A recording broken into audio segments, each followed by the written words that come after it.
गुरुर्ब्रह्मा गुरुर्विष्णु गुरुर्देवो महेश्वर गुरुर्साक्षात् परब्रह्म तस्मै श्री गुरवे नमः। सच्चिदानंदरूपाय विश्वोत्पत्त्यादिहेतवे आगे से तापत्रय विनाशाय श्री कृष्णाय नमः। गुरुर्ब्रह्मा गुरुर्विष्णु गुरुर्देवो महेश्वर गुरुर्साक्षात्। ओम श्री सरस्वते नमः। श्री कृष्णाय वयं नमः। बंसी विभूषित करान्नवनीर्दाभात पीताम्बराधरुण बिंबफलाधरोष्टात् पूर्णेन्दु सुंदर मुखारविंद नेत्रात् कृष्णात् परम किमप्तत्वमहं न जाने। बर्हापीडं नटवरवपुः कर्णयो कर्णकारं बिभ्रद्वासः कनककपिशं व्यजन्ती च मालाम्। बोले श्री कृष्ण भगवान की जय हो। वृंदावन बिहारी लाल की जय हो। श्याम प्यारे की जय हो। खाटू नरेश की जय हो। तीन बाणधारी की जय हो। हारे के सहारे की जय हो। वेद व्यास जी महाराज की जय हो। सुखदेव जी महाराज की जय हो। सूत जी महाराज की जय हो। संत समाज की जय हो। ब्राह्मण समाज की जय। कुल देवता की जय हो। स्थान देवता की जय हो। सर्वदेव भगवान की जय हो। सर्वदेवी भगवान की जय हो। ओम नमः पार्वती पते हरे हरे महादेव हरे हरे महादेव। सौराष्ट्रे सोमनाथं च श्रीशैलमल्लिका अर्जुनम् उज्जैन्या महाकालम् ओंकारममलेश्वरं परल्या वैद्यनाथं च डाकिन्या भीमशङ्करं सेतुवन्दे तु रामेशं नागेशं दारुकावने वाराणस्या तु विश्वेशं त्र्यम्बकं गौतमे तटे हिमालया तु केदारं कृष्णेशं शिवालया एतानि ज्योतिर्लिङ्गानि साय प्रातः पठे नर सप्तजन्म कृतं पापं स्मरेत विनश्यति। बोलिए शंकर भगवान की जय। नमामि समीशान निर्वाण रूपं विभुं व्यापकं ब्रह्म वेद स्वरूपम्। नमामि समीशान निर्वाण रूपं विभुं व्यापकं ब्रह्म वेद स्वरूपं। निजं निर्गुणं निर्विकल्पं निरीहं चिदाकाशमाकाशवासं भजेऽहम्। निराकारे ओंकारे मूलं तुरीयं गिरा ज्ञान गोतीतमीशं गिरीशं करालं महाकाल कालं कृपालं गुणागार संसार पारं नतोऽहम्। तुषाराद्र संकाशे गौरं गंभीरं मनोभूत कोटि प्रभासे शरीरं। स्मरमौलिकल्लोलिनी चारु गंगा लसद ब्रालुवाले दुकंठे भुजंगा। चलत कुंडलम भ्रोष नेत्र विशालम प्रसन्नानम नीलकंठं दयालम। रगादीस चरुमारं मुण्डमालं प्रियं शङ्करं सर्वनाथं भजेऽहम्। प्रचण्डं प्रकष्टं प्रगल्लं परेशम् अखण्डम् अजं भानुकोटि प्रकाशम्। त्रिशूल निर्मूलनम् असूल पानी भजेऽहं भवानी पति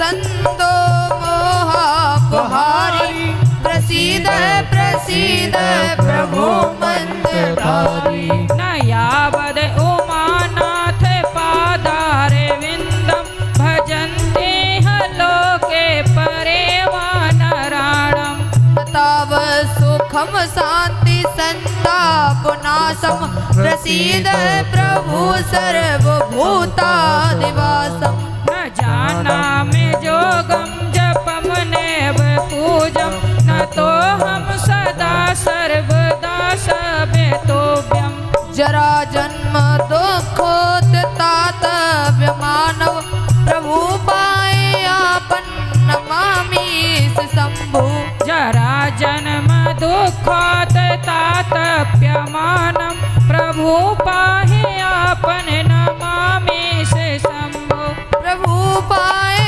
आपन नमामि शंभु आपन नमामि शंभो रुद्राष्टकमिन्दं प्रोक्तं विप्णे हर्तोस्य ये पठन्ति नरा भक्त्यां तेषां शंभु प्रसीदेत्। बोले शंकर भगवान की जय। प्रेममयी राधा राधा प्रेममयो हरि जीवने निधने नित्यं राधा कृष्ण गतिर्मम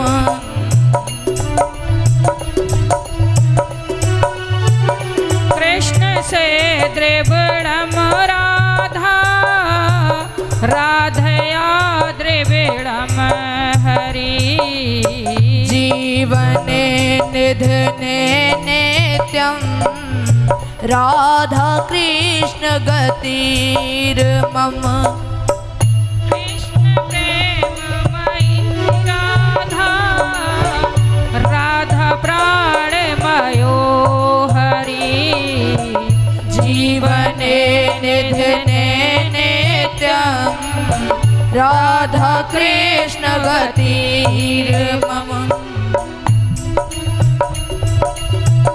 कृष्ण द्रव्यमयी राधा राधा द्रव्यमयो हरि जीवने निधने नित्यं राधा कृष्ण गतिर्मम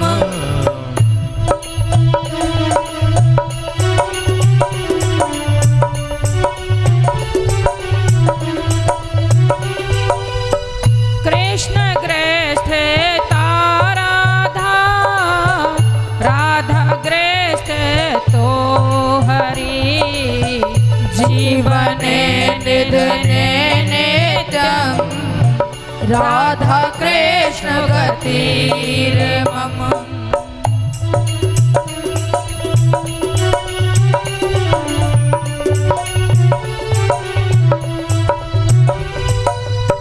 कृष्ण चेत से था राधा राधा चेत से तो हरि जीवने निधने नित्यं राधा कृष्ण गतिर्मम नीलांबर धरा राधा पीतांबर धरो हरि जीवने निधने नित्यं राधा कृष्ण गतिर्मम वृंदावनेश्वरी राधा कृष्ण वृंदावनेश्वरः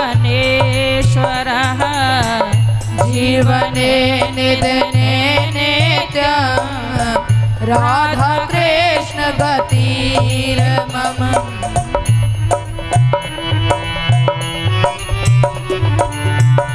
राधे राधे राधे राधे राधे राधे राधे राधे श्यामा श्यामा श्यामा श्यामा श्यामा श्यामा श्यामा श्यामा राधे राधे राधे राधे राधे राधे राधे राधे श्याम श्याम श्याम श्याम श्याम श्याम श्याम श्याम अधरं मधुरं वदनं मधुरं नयनं मधुरं हसितं मधुरम् अधरं मधुरं वदनं मधुरं नयनं मधुरं हसितं मधुरं हृदयं मधुरं गमनं मधुरं मधुराधिपतेरखिलं मधुरम् ओ मधुराधिपतेरखिलं मधुरं ओ मधुराधिपतेरखिलं मधुरं वचनं मधुरं चरितं मधुरं वसनं मधुरं बलितं मधुरम् वचनं मधुरं चरितं मधुरं वसनं मधुरं बलितं मधुरं चलितं मधुरं भ्रमितं मधुरं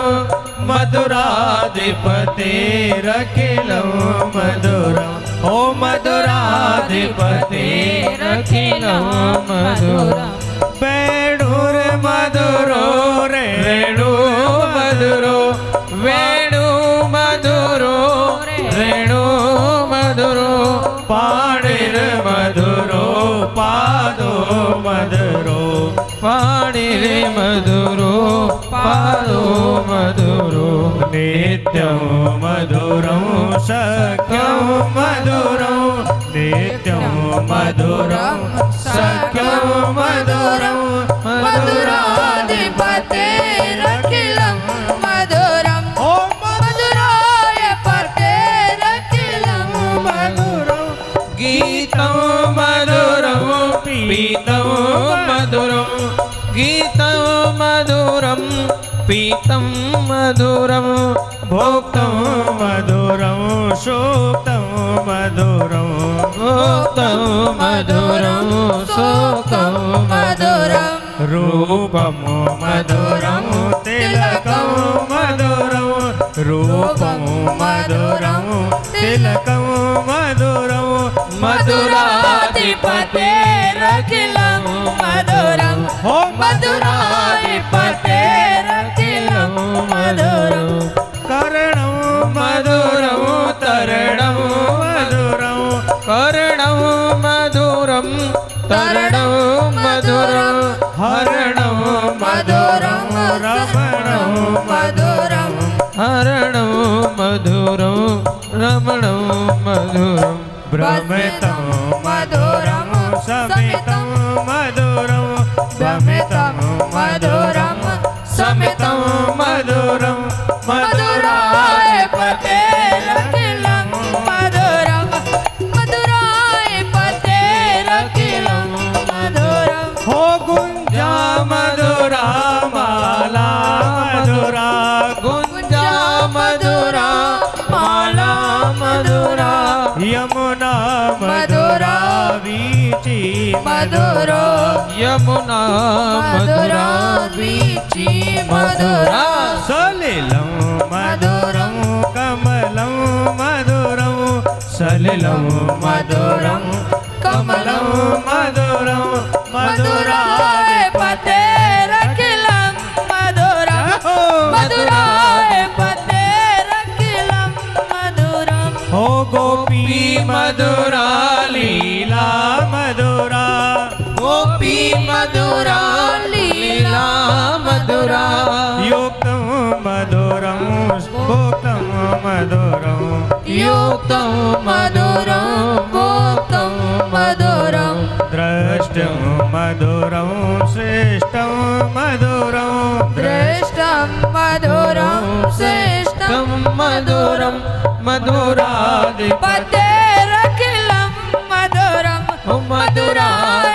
मधुरायपतेरखिलं मधुरम् गोपा मधुरा गावो मधुरा गोपी मधुरा गावो मधुरा यष्टिर्मधुरा सृष्टिर्मधुरा ओ यष्टिर्मधुरा सृष्टिर्मधुरा वलितं मधुरं फलितं मधुरं वलितं मधुरं फलितं मधुरं मधुराय काली सेवा अखिलं मधुरं शमान बसो वृंदावन में मेरी उम्र बीत गई गोकुल में शमान बसो वृंदावन में मेरी उम्र बीत गई गोकुल में शमान बसो वृंदावन में शमान बसो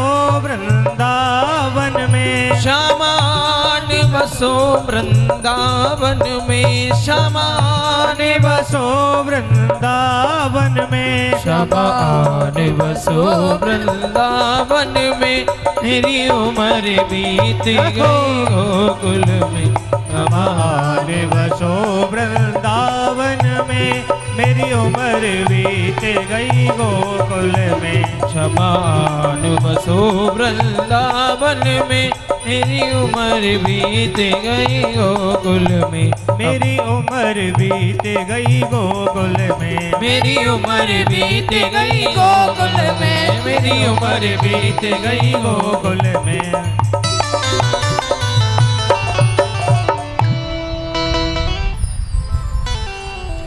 बोलिए बाकी हरि लाल की जय तेरे द्वार अहो वृषभानु की लाडली नेक मेरी ओर निहार गोरे मुख पे तिलवनो ताही करूं प्रणाम मानो चंद्र बिछाए के पौड़े सालग्राम राधे जू मेरी लाडली मेरी ओर निक देख मैं तो राखूं नैन में काजर के सिरे वृंदावन सो बन नहीं और नंद हम सो गाम बंसी बट सो बट नहीं कृष्ण नाम सो नाम वृंदावन बानक बनो और भंवर करे गुंजार दुल्हन प्यारी राधिका और दूल्हा नंद कुमार। बोलिए राधा रानी सरकार की जय हो। हे ईश्वर सब सुखी हो कोई न हो दुखारी सब हो निरोग भगवन धन धान्य के भंडारी सब भद्र भाव देखें सन्मार्ग के पथिक हों दुखिया न कोई होवे सृष्टि में प्राणधारी हे ईश्वर सब सुखी हो कोई न हो दुखा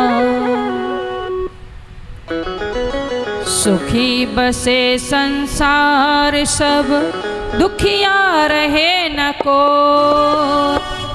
अभिलाषा हम सब की भगवन पूरी हो विद्या बुद्धि तेज बल सबके भीतर हो दूध पूत धन धान्य से वंचित रहे न कोई आपकी भक्ति प्रेम से मन होवे भरपूर राग द्वेष से चित्त मेरा कोसों भागे दूर मिले भरोसा नाम का हमें सदा जगदीश आशा तेरे धाम की बनी रहे ममईस आप से हमें बचाइए करके दया निधान अपना भक्त बनाए कर हमको करो निहान दिल में दया उदारता मन में प्रेम अपार हृदय में धैर्य भीरता सबको दो करतार नारायण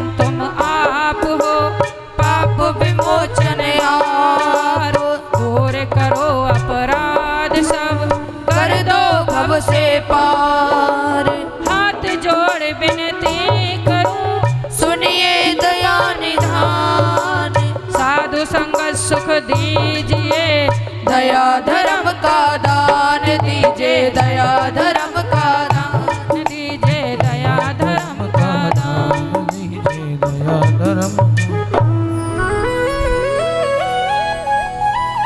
बोलिए वृंदावन बिहारी लाल की जय हो।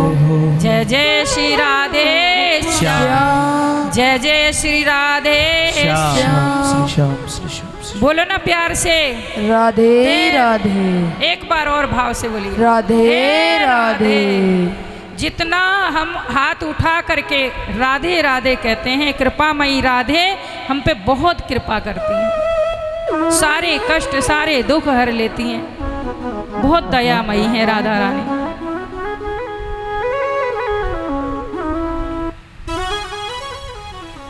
कल आपने भागवत का महत्व सुना और धुंधकारी भक्ति वैराग्य की कथा आपने श्रवण की। आगे की कथा आपको श्रवण कराने जा रहे हैं। बोले श्री राधे राधे। राधे राधे। देखो भागवत जी हो कीर्तन हो कहीं हो, हाथ उठा करके भगवान का नाम अवश्य लेना चाहिए और ताली अवश्य बजानी चाहिए। जब कीर्तन होता हो भगवान का तो ताली जरूर बजाना चाहिए। कहते हैं ना अशुभ रेखा जो होती है ना हाथ में, ताली बजाने से ये मान लो आ यहाँ आ रहा है, शुभ यहाँ आ रहा है, तो ताली बजाने से ये टकराएगा तो आ मिट जाएगा, तो क्या रह जाएगा? शुभ। अशुभ रेखाएं मिट जाती हैं। बोलिए राधे राधे। राधे राधे। और ताली बजानी चाहिए किस लिए? जो लोग ताली बजाते हैं ना उनके पाप भाग जाते हैं। फिर वो पाप कहाँ जाते हैं? कहाँ जाते हैं? जो नहीं बजाते उनके सिर पे बैठ जाते हैं। कहीं तो जाएंगे ही। तो जो नहीं बजाते आपको पहले ही दिन बता देते हैं, इसलिए कि रोजाना ताली बजाते रहिएगा। जो नहीं बजाते उनके सिर पे बैठ जाते हैं। एक जगह महाराज जी कथा सुना रहे थे, कथा चल रही थी, तो भक्त लोग सुनने के लिए आते थे। महाराज जी ने जब ये बात बताई तो और वो महाराज जी थे ना, बता दी कि पाप भाग जाते हैं और जो नहीं बजाते उन पे बैठ जाते हैं, और जो कीर्तन नहीं गवाते हैं ना उनके ऊपर बैठ जाते हैं। जो भगवान का भजन गवाए और नहीं गवाए, कीर्तन हो रहा है नहीं गवाए, उनके ऊपर बैठ जाते हैं। एक माताजी रोजाना आती थी कथा सुनने, सुबह सुबह सबसे पहले आ जाती थी। जैसे कथा व्यास जी आते थे व्यासपीठ पे तो पहले ही आके बैठ जाते, और नियम यही है कि व्यास जी व्यासपीठ पे आए तो श्रोताओं को वक्ता से पहले आ जाना चाहिए। भागवत जी का हर चीज़ का नियम यही है, धर्म के काम का। तो वो सबसे पहले आ जाती थी। लेकिन जो महाराज जी थे ना उन पे दूसरा कोई कीर्तन कराना आता नहीं था, वो एक ही कीर्तन कराते थे बैठते ही। कालिय मर्दन कंस निकंदन देवकी नंदन तव शरणम। कालिय मर्दन कंस निकंदन देवकी नंदन तव शरणम। कालिय मर्दन कंस निकंदन देवकी नंदन तुम शरणम। अब महाराज वो गवाई नहीं पाती थी, बड़ी परेशान थी कि मैं कीर्तन गवा नहीं पाती हूँ, सबके पाप मेरे ही सिर पे बैठेंगे आकर के। और महाराज बड़ी परेशान थी। पहले दिन ना गवा पाई, दूसरा दिन हुआ महाराज जी आए, उन्हें कीर्तन शुरू कर दिया, फिर नहीं गवा पाई। तीसरे दिन बोली आज तो गवा के रहूंगी, कुछ भी हो जाए आज जरूर गाऊंगी। और महाराज जी तीसरे दिन आए और वो गाने लगे। कालिय मर्दन कंस निकंदन देवकी नंदन तव शरदम। कालिय मर्दन कंस निकंदन देवकी नंदन तव शरणम। माता जी बोली कालिय मर्दन कंस निकंदन चंपा के पापा तव शरणम। कालिय मर्दन कंस निकंदन चंपा के पापा। चंपा उनकी पुत्री का नाम था और देवकी नंदन उनके पति देव का नाम था। महाराज पति देव का नाम नहीं लेना चाहिए, शास्त्र कहते हैं पति का नाम नहीं लेना चाहिए। लेकिन आजकल तो भैया ऐसे बुलाती हैं जैसे बालक को भी ना बुलाए कोई, ऐसे ही बुलाती हैं। अपने बच्चों को भी नहीं बुलाएगी कोई इस तरह। लेकिन पति का नाम लेने से आयु घटती है, नहीं लेना चाहिए। कुछ भी कह दो, पीछे जो नाम लगता है गुप्ता जी, शर्मा जी, राघव जी, जो भी नाम लगता है वो सरनाम ले दो। गुप्ता जी, लाला जी फलाना का, है ना, शर्मा जी, कोई भी मतलब जो आपका सरनाम, लेकिन नाम नहीं लेना चाहिए। बच्चे का नाम लेके बुला लो। नाम लेने से पति की आयु घटती है, इसलिए नाम नहीं लेना चाहिए। बोले राधे राधे। राधे राधे। अब आज आपको भगवान के 24 अवतारों का श्रवण कराते हैं। पहले भगवान के 24 अवतार कौन कौन से हुए यह आपको बताते हैं। प्रथम अवतार ब्रह्मा जी का हुआ और द्वितीय अवतार वराह भगवान का हुआ। पहला अवतार ब्रह्मा जी का, दूसरा वराह भगवान का और तीसरा नारद जी का हुआ। नारद जी ब्रह्मा के पुत्र हैं। चौथा अवतार नारायण का हुआ और पांचवा अवतार कपिल भगवान का हुआ, कपिल देव का। और छठा अवतार हुआ दत्तात्रेय जी का, जो माता अनुसुईया के पुत्र बने। सातवां अवतार यज्ञ भगवान का हुआ। यज्ञ जब भी हम कभी कराते हैं, कोई भी यज्ञ हो, यज्ञ की पत्नी है दक्षिणा। कभी भी किसी ब्राह्मण से यज्ञ पूजा पाठ कराइए तो बिना दक्षिणा का कभी नहीं कराइए। चाहे जितनी सामर्थ्य अनुसार, चाहे आपके पास 10 ही रुपये क्यों न हो। और देखो, दान की कोई सीमा नहीं होती, लाखों कर सकते हो। अगर नहीं है तो चाहे 10 रुपये दो, लेकिन ब्राह्मण को कभी खाली नहीं भेजना चाहिए। कोई भी कार्य कराओ तो जरूर दक्षिणा। यज्ञ की पत्नी है दक्षिणा। 8वां अवतार हुआ ऋषभ देव जी का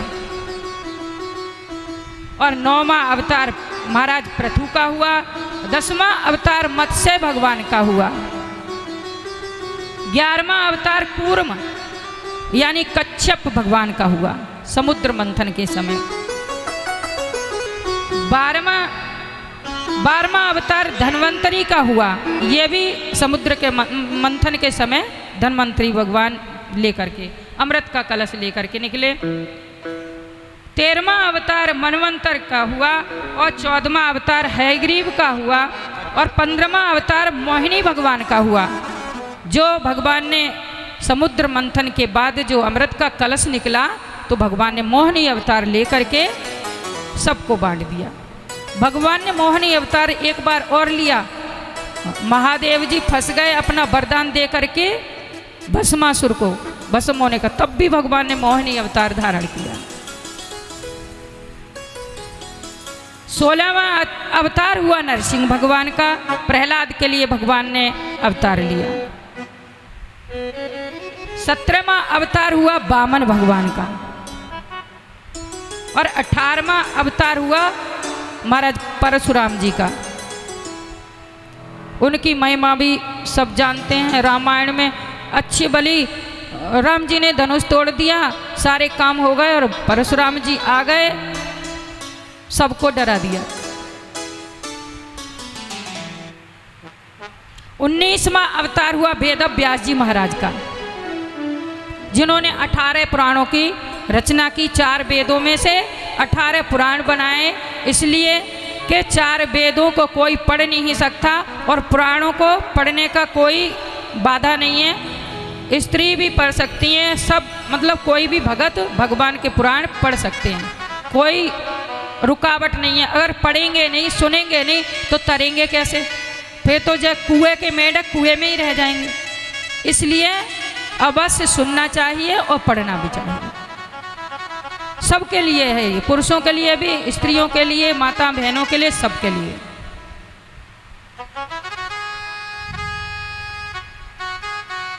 बीसवां अवतार हुआ भगवान राम का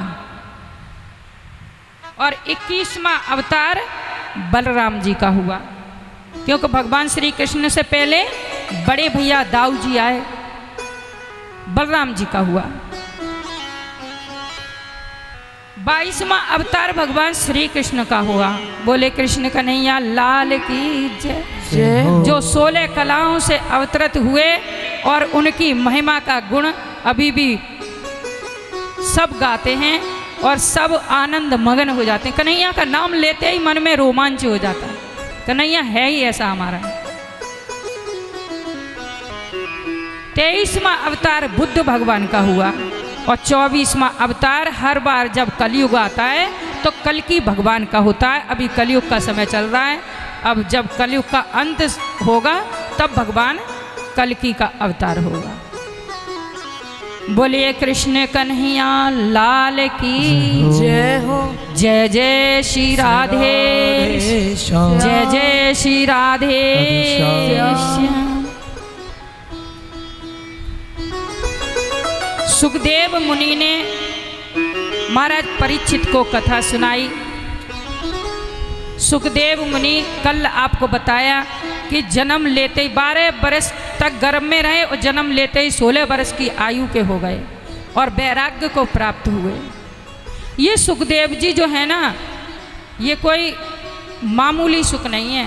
ये भगवान शंकर के अवतार है। भगवान को कोई लीला करनी होती है ना तो वो उसी हिसाब से करते हैं। ये गोलोक धाम में ये लीला सुख थे राधिका रानी के। एक दिन राधा रानी भगवान श्री कृष्ण से नाराज होकर के झूले में बैठी हुई थी निकुंज में, और ये आए और राधे राधे का नाम जपने लगे। ये सुखदेव जी है ना, महारानी राधा रानी के गुरु भी हैं। वो राधा रानी इनकी गुरु हैं, राधा रानी के शिष्य हैं ये। उस समय राधा रानी ने सुखदेव जी को बुलाया, अपनी हथेली पे बैठाया और प्यार से उनके सिर पे हाथ फेरा और कहा कि तात खाली राधे राधे नहीं कहना चाहिए, राधे कृष्ण कहो, राधे कृष्ण कहो, राधे कृष्ण कहो। सुखदेव जी राधे कृष्ण राधे कृष्ण जपने लगे। राधा रानी सुखदेव जी महाराज की गुरु हैं। भागवत जी में जहाँ तहाँ सुखदेव जी ने राधा रानी का नाम नहीं लिया है, मंत्र जाप कराया है, राधा रानी का बार बार अपने मुख से नहीं लिया। कीर्तन जरूर कराया लेकिन मुख से, क्योंकि गुरु का नाम जहाँ तहाँ हर समय हर स्थिति में नहीं लेना चाहिए। कहते हैं ना कि एक बार भगवान रूठ जाए तो भगवान गुरु मना लेते हैं, लेकिन गुरु रूठ जाए तो कोई मनाने वाला नहीं होता। गुरु की महिमा बहुत बड़ी होती है। राधा रानी ने कहा, पुत्र तुम मृत्यु लोक में जाओ और ज्ञान का प्रचार करो। सुखदेव जी बोले, ना राधा रानी हम नहीं जाएंगे। श्री जी लाडली हम कैसे जाएंगे, कलयुग में तो हमें माया मोह घेर लेगा। भगवान की माया बड़ी विचित्र है, बड़ी प्रबल है, घेर लेती है मनुष्य को, हम नहीं जाएंगे। राधा रानी कहने लगी कि आप जाओ, आपको माया नहीं लगेगी भगवान की। तब सुखदेव जी यहाँ मनुष्य लोक में आने के लिए तैयार हुए। तो उसके लिए भी कोई भी अवतार हो या कोई बच्चा जन्म ले, उसके लिए भी कोई न कोई साधन निमित्त किया जाता है। एक बार नारद जी घूमते घामते अमरनाथ पहुंच गए। कहाँ पहुंच गए? अमरनाथ। भोलेनाथ तो समाधि में विराजमान थे, समाधि में बैठे हुए थे, क्योंकि भगवान को, भोलेनाथ को ना सिवाय भगवान के भजन के और दूसरा कोई काम अच्छा नहीं लगता। वो तो राम नाम जपते रहते हैं, उनको राम नाम बहुत प्रिय है, क्योंकि उसकी रचना भी उन्होंने ही की है। एक बार भोलेनाथ ने 1,00,000 श्लोकों की रामायण बनाई।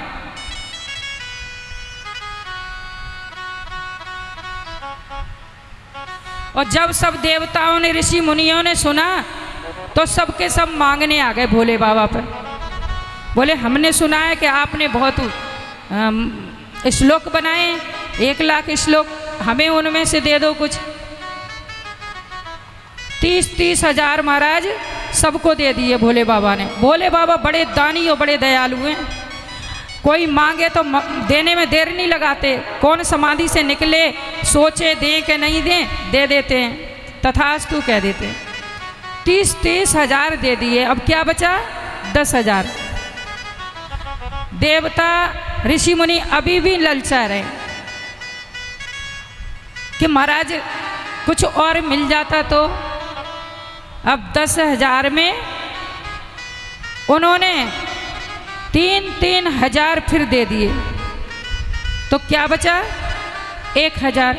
अब देवता फिर भी नहीं जा रहे हैं, कह रहे हैं महाराज ये तो हमें आपने ऐसे छाछ वगैरह जो होती है ना वो दे दी, मक्खन मलाई आपने अपने पास रखी, महाराज इसमें से कुछ मिल जाता। कहने लगे तुम बड़े लालची हो, चलो 10 में से भी उन्होंने 1 हजार में से भी 300 और दे दिए। अब क्या बचा? 100 रुपये। 100 बच गए। फिर भी नहीं जा रहे महाराज, इसमें से थोड़ा सा प्रसाद मिल जाता चरणामृत की तरह। अब 100 में से 30-30 महाराज फिर दे दिए। अब क्या बचा? 10। फिर भी ललचा रहे हैं, फिर 10 में से भी 3-3 और दे दिए। अब क्या बचा? 1 श्लोक, केवल 1 श्लोक बचा। अब देवता सोच रहे हैं भोले बाबा ने यही बढ़िया चीज़ रख ली, सबसे मेन चीज़, और हमें तो सब दे दिया, भूसा छाछ दूध जो भी है। ये जो श्लोक है मेन तो यही था, और यही भोले बाबा ने अपने पास रख लिया महाराज। भोले बाबा कह रहे अब क्या चाहिए महाराज? कि भोले बाबा इसमें से थोड़ा सा और मिल जाता। अब 1 श्लोक है और उसमें अक्षर कितने हैं? 32। अब उसमें तो हिसाब भी नहीं बनता। भोले बाबा ने कही चलो नहीं मानते हो तो 32 श्लोक में से 10-10 तीनों को दे दिए। अब क्या बचा? 2। भोले बाबा बोले अब तो जाना ही पड़ेगा, और ये जो अक्षर हैं ये मणि रूप हैं, और ये मैं किसी को देने वाला नहीं हूँ, ये तो मैं अपने कंठ में धारण करूँगा। और भोले बाबा ने राम नाम को अपने कंठ में धारण कर लिया, और समाधि में बैठे बैठे दूसरा कोई मंत्र जाप नहीं करते, राम राम राम राम नाम जपा करते हैं। ऐसे भोले बाबा समाधि में बैठ के राम नाम का जाप कर रहे हैं। इधर नारद जी आ गए। नारद जी आए तो भोले बाबा समाधि में थे, मैया घर पे थी। भोले बाबा से मैया से पूछने लगे कि बाबा कहाँ हैं? माता प्रणाम किया और बाबा की कुशल पूछी। मैया ने कहा बाबा समाधि में हैं, आप विराजिए। बहुत दिनों में आए हैं आप, बहुत दिनों में कृपा की है, जल्दी आते रहा करिए। तो नारद जी बोले अब मैया मैंने ना ज़्यादा इधर उधर आना जाना छोड़ दिया है, क्योंकि किसी में प्रेम ही दिखाई नहीं देता। अक्सर आपस में लड़ाई झगड़ा मनमुटाव होते रहते हैं। किसका फैसला करूं, क्या करूं? घर घर की सुनते सुनते तंग आ गया हूं, सो मैंने हर जगह गृहस्थों के घर जाना छोड़ दिया, बंद कर दिया है। मैया कहने लगी ऐसा तो कुछ नहीं है, हमारे तो भोले बाबा खूब प्रेम करते हैं, हमसे कोई बात छिपाते ही नहीं, कभी हर बात बताते हैं। नारद जी बोले लगता तो नहीं है ऐसा। मैया बोली कैसे नहीं लगता? कि बस ऐसे ही लगता नहीं है।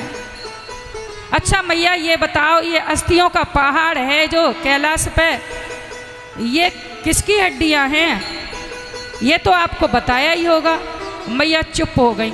अच्छा एक बात तो जरूर बताई होगी, जो भगवान नरमुंडों की माला पहने रहते हैं भोले बाबा अपने गले में, वो किसके मुंडे हैं? बताया है आपको? जरूर बताया होगा। अब मैया चुप हो गई और कहने लगी ये बात तो नहीं बताई हमें, तभी तो मैं कहता हूँ छुपा लेते, कोई बात बताते नहीं। मैया ने कहा ठीक है। प्रणाम करके नारद जी जाने लगे और बोले मैं तो चला, अब आपकी आप जाने। इशारा आपकी आप जाने, मुझे कुछ पता नहीं है। नारद जी जाने लगे तो भोले बाबा गुफा में से बाहर निकल रहे हैं। नारद जी कहने लगे, जाओ मैया बुला रही हैं। भोले बाबा बोले, जब तुम आए हो तो बुला ही रही होंगी, जरूर बुला रही हूँ, विशेष से बुला रही होंगी। भोले बाबा जब घर के अंदर घुसे, माता बड़ी खिन्न मालूम पड़ी। भोले बाबा बोले, क्या हुआ देवी, भांग वांग मिलेगी कि नहीं, जलपान कराओगी कि नहीं? कराएंगे जलपान, तुम्हें तो कोई मतलब है ही नहीं, तुम्हें तो कोई बात बतानी है ही नहीं हमें, बस जलपान की भांग की आशा रखते हो हमारे से। भोले बाबा बोले, देवी मैंने तो आज तक आपसे कोई बात छुपाई नहीं है। अच्छा नहीं छुपाई तो ये किसके मुंडे जो गले? भोले बाबा बोले, अच्छा नारद जी तो यही पट्टी पढ़ा गए तुम्हें। देवी तुम्हारे ही तो मुंड हैं ये, तुम्हारा इतनी बार जन्म और मृत्यु हो चुकी है। जब तुम्हारी मृत्यु हो जाती है ना, तो मैं तुम्हारे मुंड को अपनी माला में सजा लेता हूँ। तुम्हारे इतनी बार मृत्यु, और मैं तो अजन्मा हूँ, मेरा कभी ना जन्म हुआ है, ना मेरी मृत्यु होती है, ना मेरे माता पिता हैं, मैं तो अजन्मा हूँ। मैया कहने लगी, फिर मेरी क्यों होती है और आपकी क्यों नहीं? कि मैंने अमर कथा सुन रखी है। अमर कथा? कि हाँ, तो वो अमर कथा हमें भी सुना दो, तो हम भी अमर हो जाएंगे और हमारी भी मृत्यु नहीं होगी। और ये अमर कथा है क्या? श्रीमद् भागवत महापुराण ही अमर कथा है। इसको सुख सागर कहते हैं, इसको सुधा सागर कहते हैं। ये अमृत है। और भोले बाबा बोले कि ठीक है, अमर कथा सुनाते हैं। और अमरनाथ पे भोले बाबा ने अपना आसन बिछाया और आसन पे विराजमान हुए। और आसन के पीछे की साइड में ही जो पेड़ था ना, पेड़ के नीचे भोले बाबा ने आसन बिछाया और पेड़ की जड़ में एक सूखा अंडा वहाँ पे रखा हुआ था। भोले बाबा ने उस समय 3 बार ताली बजाई ताकि संशय भाग जाए। कहते हैं ना, राम नाम सुंदर कर तारी, संशय विहग उड़ावन हारी। राम नाम की सुंदर ताली बजाई कि संशय रूपी यहाँ कोई पक्षी वगैरह होंगे तो उड़ जाएंगे, क्योंकि ये अमर कथा का अधिकार हर किसी को नहीं है सुनने का, देवताओं को भी नहीं है, तो अनधिकारी कथा ना सुन ले। इसलिए भोले बाबा ने 3 बार ताली बजाई ताकि वहाँ के पक्षी वगैरह थे वो वहाँ से चले गए, उड़ गए। ताली का बड़ा महत्व होता है, कीर्तन में जरूर ताली बजाना चाहिए।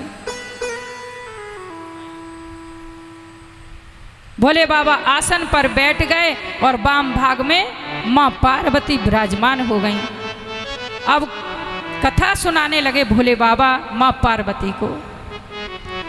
वामासन पर महादेव जी बैठे आसन मार, अमर कथा जब लगे सुनाने गोरा को त्रिपुरार। अरे हाँ, गोरा को त्रिपुरार उमा के पड़ गए सोता, करा दे रो तोता। उमा के पड़ गए सोता, करा दे रयो तोता हो। उमा की पड़ी गई सोता, करा दे रयो तोता।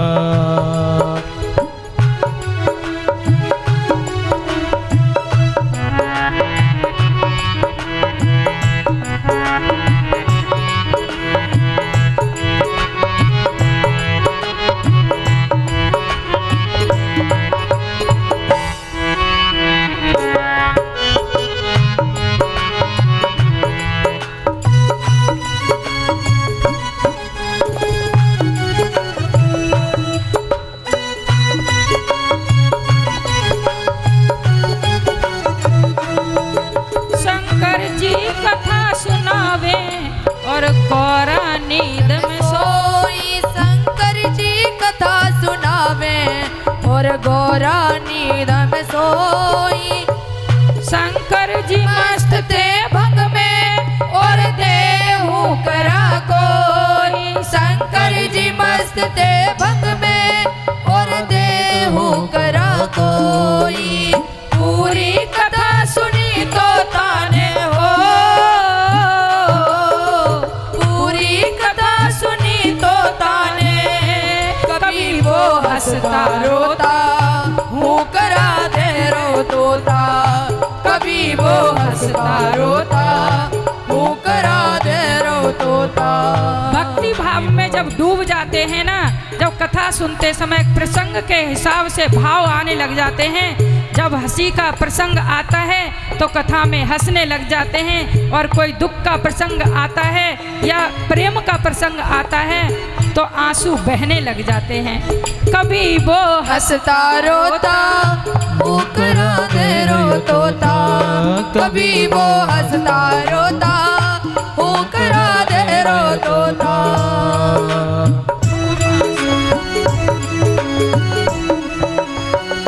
थाली सेवा।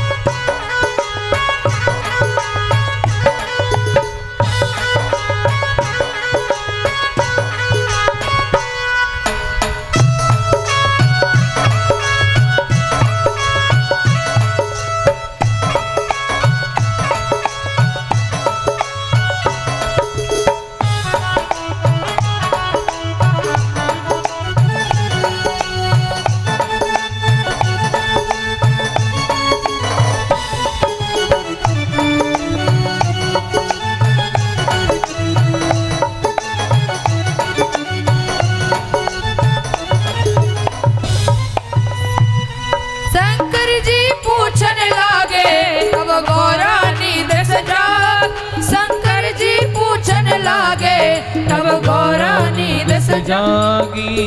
आदि कथा सुनी है स्वामी पूरी कथा सुनाओ। आदि कथा सुनी है स्वामी पूरी कथा सुनाओ। शंकर जी ऋषिया ने तोता के बड़े पिछारे। अरे तोता के बड़े पिछारे के तोता धीरज कोता हूँ करा दे रो तोता। के तोता धीरज कोता हूँ करा दे रो तोता। ये तोता धीरज कोता हूँ करा दे रो तोता।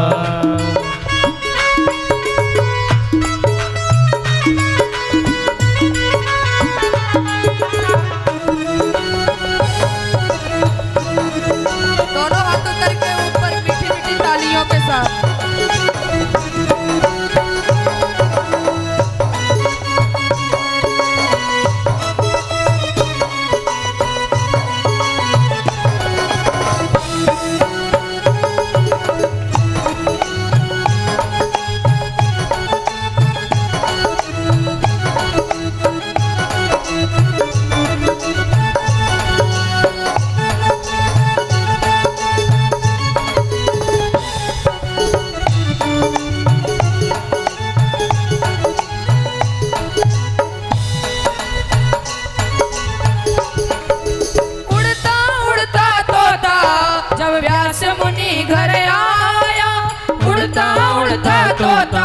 जब व्यास मुनि घर आया वहाँ खड़ी व्यास की पत्नी तोता उनके उधर समाया। वहाँ खड़ी व्यास की पत्नी तोता उनके उधर आया। गर्भ में जाकर बोलन लगा। गर्भ में जाकर बोलन लगा। निकला मैं होशियार। अरे हाँ निकला मैं होशियार कि मैं नहीं बाहर आता। करा दो तोता कि मैं नहीं बाहर आता। करा दे रो तोता। बामासन पर महादेव जी बैठे आसन मार। बामासन पर महादेव जी बैठे आसन मार। अमर कथा जब लगे सुनाने गौरा को त्रिपुरार। अरे हाँ गौरा को त्रिपुरार उमा के पड़ गए सोता। करा दे रे तोता उमा के पड़ गए सोता। करा दे रे तोता।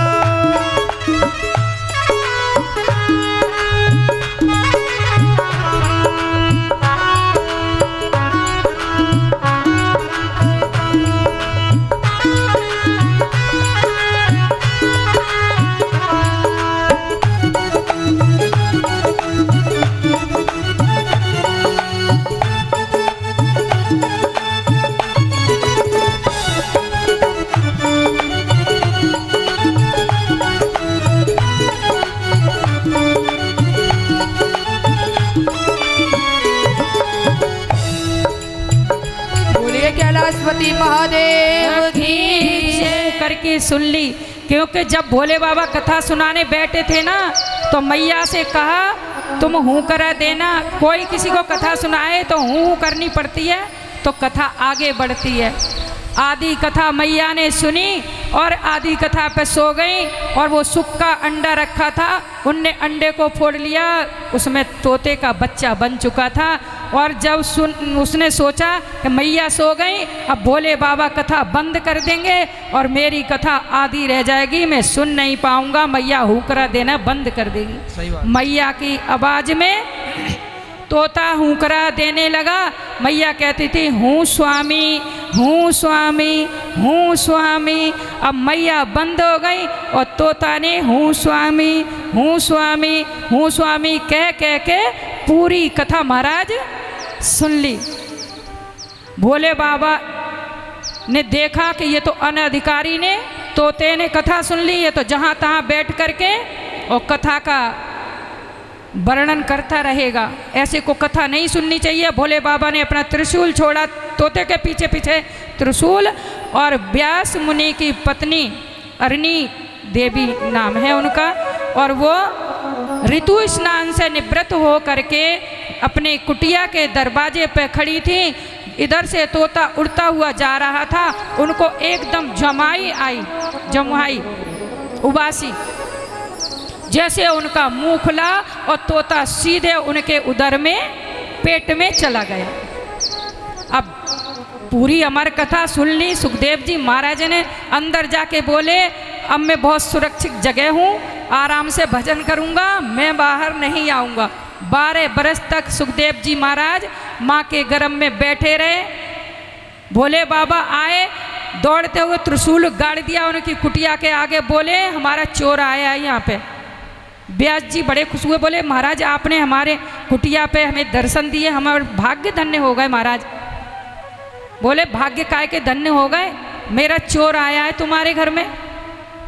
बोले चोर? मेरे घर में तुम्हारा चोर क्या लेगा, तुम पे है ही क्या सोचो तुम्हारा कोई चुरा लेगा, तुम तो खुद नंगे रहते हो। कभी मन में आई तो शेर की खाल ओढ़ ली पहन ली, कभी हाथी की ओढ़ ली, किसी को देख लिया कि कोई आ रहा है तो तुम पे कोई चोरी करेगा भी क्या। खाने की तुम पे कोई चीज़ नहीं, खाते हो जो खाते हो सब जानते हैं, भांग धतूरा वो हमारे किस काम का, जो पहनते हो वो हमारे किसी काम का ना। नागभूषण पहनते हो तो नाग बिच्छू ततैया ये चुपटाए रहते हो, तो भाई हमारे किस काम के, तुम्हारा चोर हमारी कुटिया में क्या लेगा महाराज। और चोर आएगा क्यों तुम्हारे यहाँ, सो तुम पैसे कुछ चुरा के आएगा।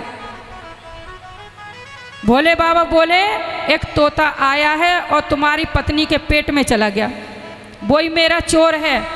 उस तोते ने बेचारे ने, छोटे से शिशु ने तुम्हारा क्या चुरा लिया, मेरी अमर कथा की चोरी की है। भोले बाबा कहते मेरी अमर कथा चुरा ली। अच्छा अमर कथा चुरा ली, तब तो वो अमर हो गया, तो आप उसको मार कैसे सकते हो। मैं मारूंगा उसको, कैसे मारोगे, उसके लिए तुम्हें मेरी पत्नी को मारना पड़ेगा बाबा, सोचो।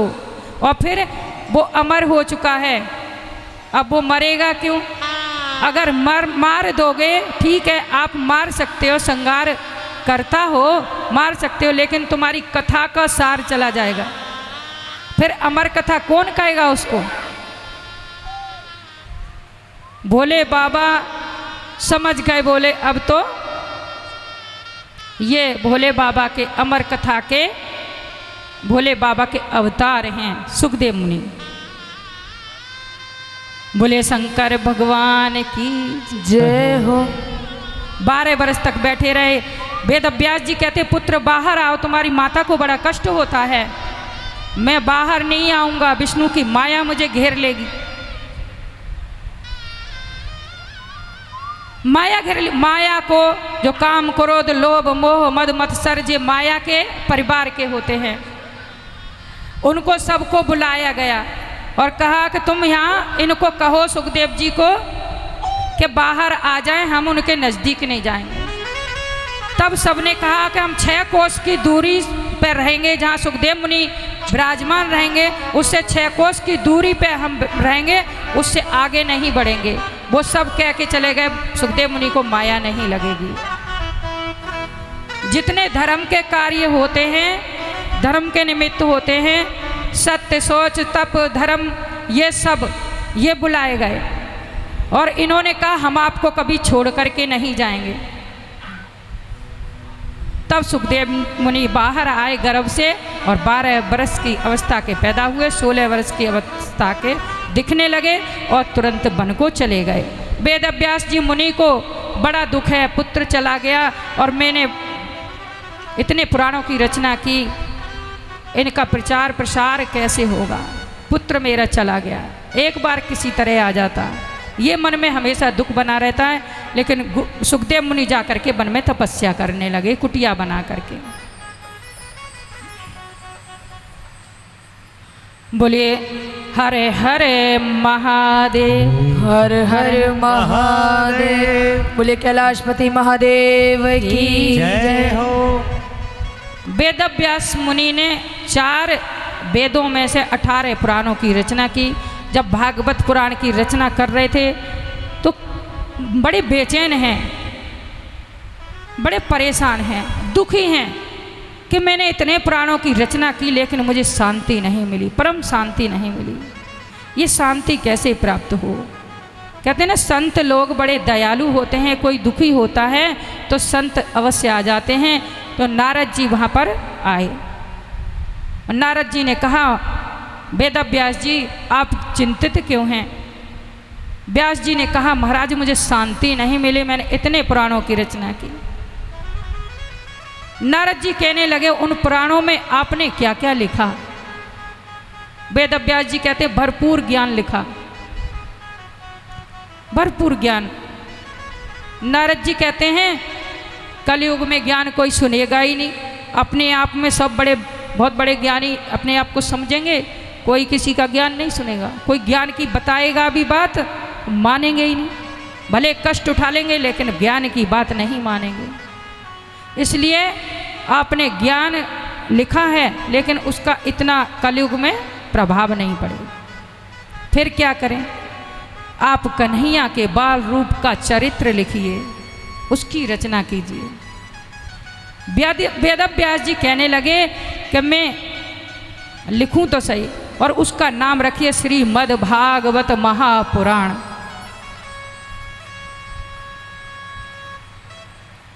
वेद व्यास जी कहते हैं मैं रचना तो करूं लेकिन दोनों काम एक साथ नहीं कर सकता।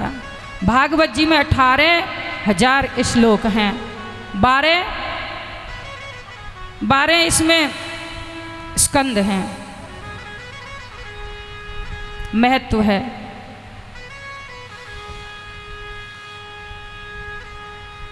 बोले हर हर महादेव, हर हर महादेव। बोलो ना प्यार से, हर हर महादेव। वेद व्यास जी कहते हैं दोनों कार्य में एक साथ नहीं कर सकता कि मैं लिख भी लूं और श्लोक बना भी लूं। उसके लिए मुझे किसी की सहायता की जरूरत है। बुद्धि के दाता गणेश जी को याद किया और गणेश जी प्रकट हो गए।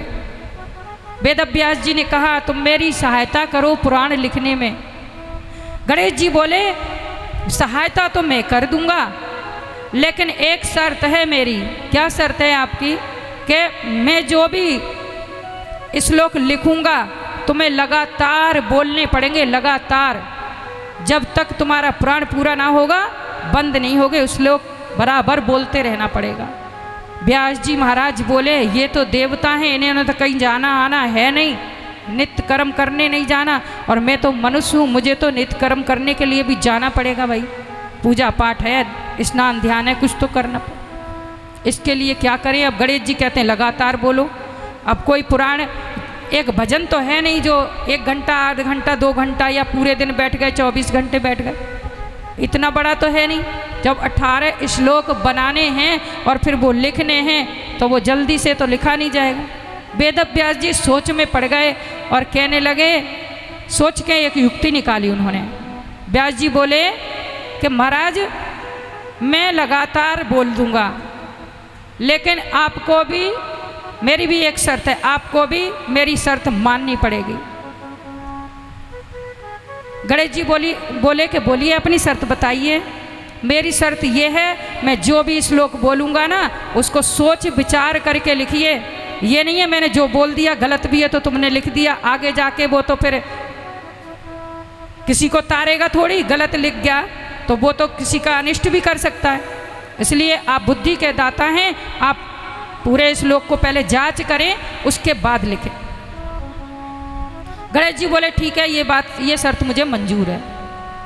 100 श्लोक बोलते थे वेद व्यास जी महाराज, और 100 श्लोक के बाद में ऐसा उलझन भरा श्लोक बोल करके चले जाते थे कि अब आप इसको सुलझा करके लिखो।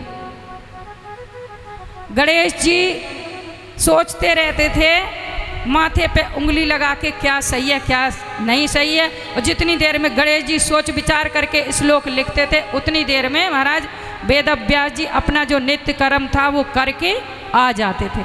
और फिर हाँ महाराज लिख लिया, लिखा तो है, बड़ा उलझन भरा तुमने बोल दिया। बोलिए गणेश जी महाराज की जय। जय हो। ये श्रीमद् भागवत महापुराण लिखने में गणेश जी ने वेद व्यास जी की सहायता की और ये महापुराण पूरा हुआ। और वही महापुराण ये भोले बाबा ने माता पार्वती को सुनाया। अब ये सोचिए कि ये पुराण कितनी जगह हो रहा है। आप एक जगह आप करवा रहे हैं, आपने खुलवाया पुराण को, कितनी जगह शुरू हो गया। सूत जी महाराज सौनकादि 88,000 ऋषियों को सुना रहे हैं। कल बताया आपको सनकादि महाराज नारद जी को कथा सुना रहे हैं, और भोले बाबा माता पार्वती को सुना रहे हैं, और गौकरण जी ने धुंधकारी को कई जगह पुराण खुल जाता है। आगे कथा आएगी, मैत्री जी विदुर जी को सुनाएंगे, कई जगह पुराण खुल जाता है। एक कथा श्रीमद् भागवत की कथा बहुत महत्वपूर्ण है, इसकी महिमा जितनी वर्णन करो कम है। हमें लगता है ना कि हमें कोई बता दे हमारे भगवान ये राम जी हैं, धनुषधारी हमारे भगवान हैं, इतना ही नहीं है। कोई कह दे मुरली वाले कन्हैया हमारे भगवान हैं, कोई कह दे माता रानी हमारी भगवान, इतने तक सीमित नहीं है। हमारे भगवान अनंत हैं, उनकी कोई था नहीं, उनकी कोई सीमा नहीं है, उनका कोई आदि अंत नहीं है। कैसे कि एक अंधे बच्चों का स्कूल था, उसमें अंधे बच्चे पढ़ते थे, मास्टर जी पढ़ाते थे। एक दिन उस स्कूल के आगे से होकर के एक हाथी गुजरा, हाथी के गले में घंटा बंधा हुआ था, टन टन की आवाज आ रही थी। बच्चों ने कहा गुरुजी ये क्या बज रहा है? कि बच्चों हाथी जा रहा है। हाथी कहाँ? हाथी कैसा होता है गुरुजी? कि बच्चे तुम कैसे देख सकते हो हाथी को? ऐसे ही हम भगवान को, हमारे भगवान नज़दीक होते हुए भी हम देख नहीं सकते, क्योंकि हमारे आँखों पे माया का पर्दा पड़ा हुआ है। बच्चों ने कहा हम भी अंधे के समान हैं, क्योंकि अपने भगवान को नहीं दे सकते। जो संसार है दिख रहा है ये नहीं है, और हमें दिख रहा है जो भगवान हर जगह है, हमारे अंग अंग में अंग संग सब जगह है, वो हमें नहीं दिखाई देता। बच्चों ने कहा गुरुजी हम छू के देख लेंगे, हमें हाथी दिखा दो। गुरुजी बाहर निकले, महावत से कहा भैया महावत रुको, हमारे बच्चे हाथी देखना चाहते हैं। पांच बच्चों को एक साथ गुरुजी ने हाथी देखने के लिए भेज दिया, जाओ हाथी देख करके आओ। एक बच्चा गया, उसने कहा, उसने भी हाथी देख लिया, हाथी की पूंछ को देख लिया। एक बच्चा गया, उसने ऐसे हाथी के पेट को देख लिया। तीसरे बच्चे ने कान को देख लिया। चौथे बच्चे ने टांग को देख लिया हाथी की। पांचवें बच्चे ने सूंड को देख लिया। अब पांचों बच्चे बड़े प्रसन्न होकर के आए और कहने लगे गुरुजी हाथी तो बड़ा सुंदर है। एक बच्चा बोला हाथी मैंने देखा है, ऐसा सुंदर है, ऊपर से झाड़ू की, मतलब ऊपर से ऐसा और नीचे झाड़ू की तरह। जिसने पूंछ देखी, क्या वो बच्चा झूठ बोल रहा था? नहीं। और क्या हाथी वैसा ही था? नहीं। दूसरा बच्चा बोला गुरुजी इसने हाथी देखा ही नहीं, हाथी तो मैंने देखा है प्लेन प्लेन दीवार की तरह। उसने क्या देखा? हाथी का पेट। क्या बच्चा झूठ बोल रहा था? नहीं, सच बोल रहा था। दोनों ही बात नहीं कह सकते। तीसरा बच्चा बोला गुरुजी इसने हाथी नहीं देखा, मैंने देखा है खम्बे की तरह मोटा लंबा लंबा, जिसने पैर देखे। चौथा बच्चा बोला गुरुजी इसने हाथी नहीं देखा, मैंने देखा है सूप की तरह, जिसने कान देख लिए। पांचवा बच्चा बोला गुरुजी इनने किसी ने हाथी नहीं देखा, हाथी ऊपर से ऐसे आया और नीचे को मुड़ा हुआ और उसमें 2 छेद, जिसने सूंड देखी। इसी तरह हमारे भगवान अनंत हैं, अपार हैं, हम कभी उनकी था पा नहीं सकते। उसी हाथी के हम अंधे हैं क्या? बच्चे झूठ भी नहीं बोल रहे, वो हाथी देख करके आए थे। लेकिन हमें भी ऐसा लगता है कि हमारे भगवान इतने ही हैं, इतने से कहीं कहीं ज़्यादा है, जिसकी हम कोई कल्पना कर नहीं सकते। हर जगह हमारे भगवान हैं, हर जगह। सनातन धर्म की महिमा अपार है। सनातन धर्म को आगे बढ़ाना चाहिए। सनातन धर्म पहले भी था, सृष्टि से पहले भी था, सृष्टि हुई बीच में भी था, और सृष्टि समाप्त हो जाएगी, प्रलय हो जाएगी, तब भी सनातन धर्म रहेगा। बाकी के धर्म बीच में आते हैं और बीच में ही लुप्त हो जाते हैं। नए नए पंथ लोग बना लेते हैं और वो फिर चले भी जाते हैं। और हमारा ये श्रीमद् भागवत महापुराण और रामायण, जो भी पुराण वेद व्यास जी ने बनाए हैं वो अमर हैं, वो हमेशा रहते हैं। बोलिए सनातन धर्म की जय हो, वेद व्यास जी महाराज जय हो, जय जय श्री राधे हे श्याम शंकर भगवान की जय हो, खाटू नरेश की जय सेठों हो, के सेठ की जय हो, लख दातार की जय हो, सांवरे सरकार की जय हो, तीन बाण धारी की जय हो, शीस के दानी की जय हो। शीस भी दान कर दे, ऐसे मेरे बाबा हैं। शरीर सबको अपना प्यारा होता है, लेकिन बाबा ने शीश को भी दान में दे दिया धर्म की रक्षा के लिए। बोलिए वृंदावन बिहारी लाल की जय। हरि बोल। थोड़ी सी देर कीर्तन, आगे फिर कथा, नारद जी की कथा आई।